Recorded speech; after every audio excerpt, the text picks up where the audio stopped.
Nandito ako ngayon sa harap ng pransya, nagpapahinga. Ayun, 7-Eleven ng pransya. Yung, ayan, liliwanag na yan. Grabe, ang dami rin tao dito. Mga galing ka kanina sa Masinag.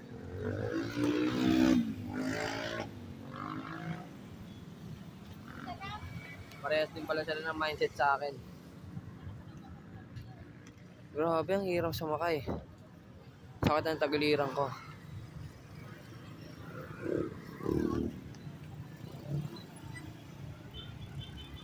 Dapat pala nag-grab na lang ako kasi wala akong grab app.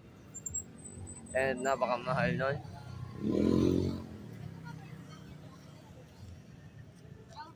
Grabe. Kahit yung mga sasakyan sa kabila, sa sobrang daming tao dun sa Masinag, oh. Hindi na sila umaandar.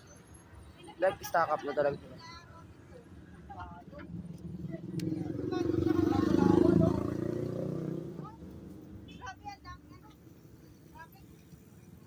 Grabe.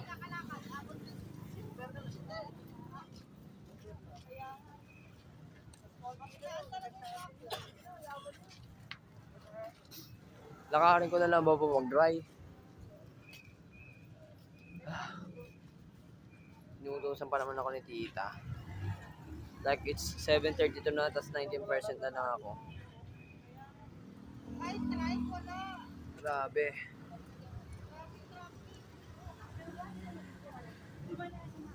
Whew. Ayun si ate, sabi niya galing pa siyang Robinson. Grabe ang dayo.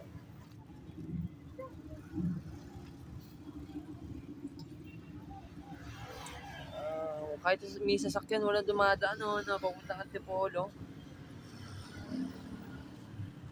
Like, stock up sila dun.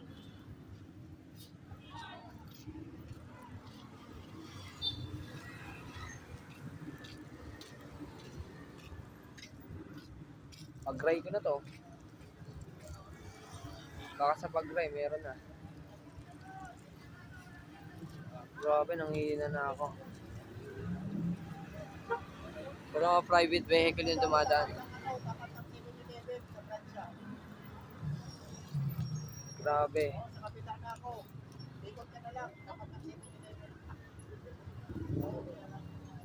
Ah.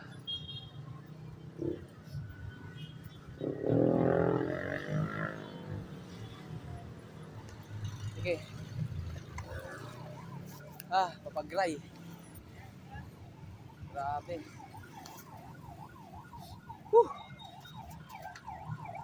Yung pag-dry na to.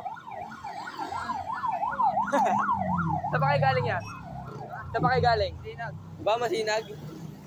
Hanggang pag-dry na nga, wala talaga masakyan. Hanggang pag-dry na tayo eh. Sa pag-dry meron na ata. Wala.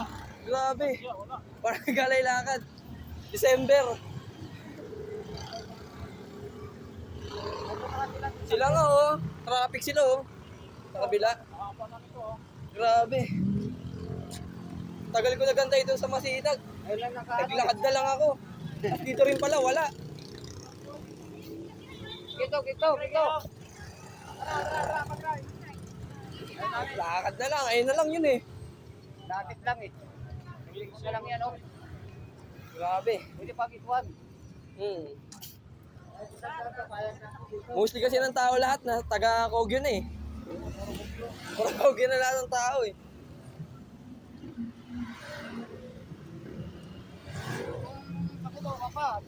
Oo, kawawa sila doon. Ang traffic pa naman.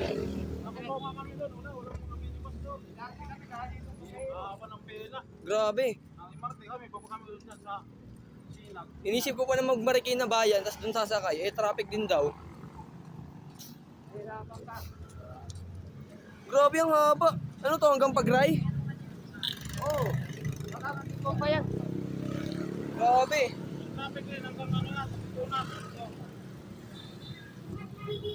Matulog na lang kayo. Kawawa yung mga papasok ng gabi. Ako, uwi na ako. Hindi na ako papasok. Wala na. Kuya, dito.